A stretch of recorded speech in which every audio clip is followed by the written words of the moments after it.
મહીસાગર જિલ્લાના લુણાવાડા તાલુકા ખાતે ભાજપ શાસિત નગરપાલિકામાં ભ્રષ્ટાચાર સામે આવ્યો છે. ભાજપે નગરપાલિકામાં થયેલા ભ્રષ્ટાચાર બાબતે ક્લીન ચીટ આપી છે. એલઈડી અને ટાઈમર સ્વિચમાં ભ્રષ્ટાચાર બાબતે ઉચ્ચ અધિકારીઓને તપાસ સોંપવામાં આવી હતી. તો એક ભ્રષ્ટાચારની તપાસ ચાલી રહી છે, તો બીજી તરફ ભાજપાના એક પણ સભ્યની ભૂમિકા આ ભ્રષ્ટાચારમાં ન હોવાનું સામે આવ્યું છે.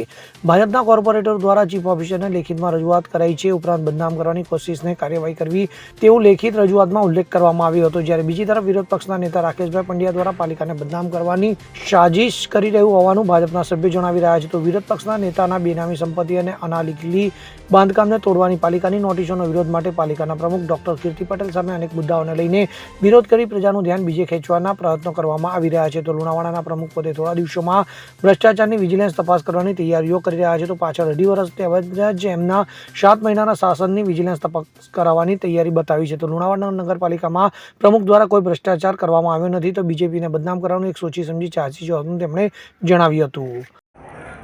જી સાહેબ, અત્યારે લુણાવાડા નગરપાલિકાની અંદર એક એલઈડી વિશે જે અત્યારે આક્ષેપો એવા થઈ રહ્યા છે કે જે 300 રૂપિયાની છે એના 3000 રૂપિયા ચૂકવવામાં આવેલા છે. અને બીજું અત્યારે માર્કેટમાં ચાલી રહ્યું છે કે ટીપર સ્વિચ જે 5000ની છે એના 55000 રૂપિયાનું બિલ આવી રહ્યું છે. એના પર આપના ઉપર આક્ષેપો થઈ રહ્યા છે, એમાં તમારે શું કહેવું?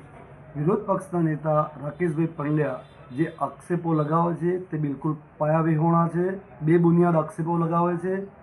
રાકેશભાઈ પંડ્યાની લુણાવાડાની અંદર ગેરકાયદેસરની કરોડોની મિલકત આવેલી છે.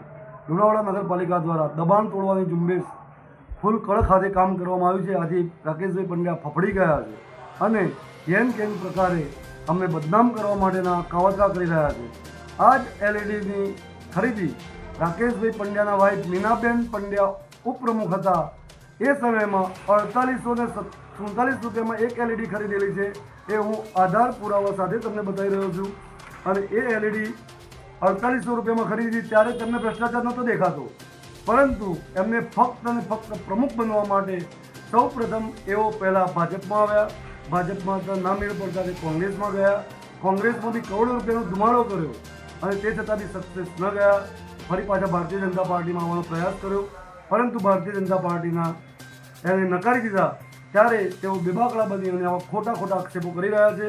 તે તેમને ફક્ત ધંધાકીય હિત જોઈ રહ્યા છે, નગરનું હિત એમના દિલમાં છે નહીં. અત્યારે સર જય મહાદેવ. આજે લુણાવાડાના ડૉક્ટર સાહેબ પ્રમુખ લુણાવાડા નગરપાલિકાના કીર્તિભાઈ પટેલ એમણે મારા પર એવો આક્ષેપ કર્યો કે એલઈડી 300 થી 700માં નહીં પણ 3000માં મળે છે અને એમની ભૂતકાળની સરકારે પણ 49માં એલઈડી ખરીદી છે. હવે ભૂતકાળની સરકાર પણ જો આ કર્યું હોય અને એમણે પણ જો આ કર્યું હોય તો લુણાવાડાનો કોઈ પણ નાગરિક કોઈ પણ દુકાને જઈને તપાસ કરે કે 300 થી 700 ઉપર કોઈ પણ એલઈડી મળતી જ નથી, બધી 300 થી 700માં જ મળે છે. તો 3000 રૂપિયા એલઈડીના ચૂકવ્યા કેમ? અને ચીફ ઓફિસર ઉપર દેખરેખ રાખવાની જવાબદારી ડૉક્ટર કીર્તિ પટેલની છે. અને અમે એમના જોડે હતા જ્યાં સુધી એમણે ભ્રષ્ટાચાર ના કર્યો ત્યાં સુધી. જ્યારે એમણે ભ્રષ્ટાચારની કોઈ પણ વાત કરી તો જ એમની જોડે નથી. અને બીજી વાત રહી બેનામી સંપત્તિની આજે જ તપાસ કરવામાં આવે. કોની બેનામીની સંપત્તિ છે એનો જવાબ આજે જ મળી જશે. અને એ જવાબમાં એમની પણ તપાસ કરવામાં આવે, અમારી પણ તપાસ કરવામાં આવે અને એમાં જે કાયદેસર પ્રક્રિયા થતી હોય એ કરવામાં અમે તૈયાર છીએ. ઓકે. સંદીપ દેવાસરી સાથે CN24 ન્યૂઝ, મહીસાગર. હવે જુઓ દેશ દુનિયાની તમામ ખબરો તમારી આંગળીના ટેરવે.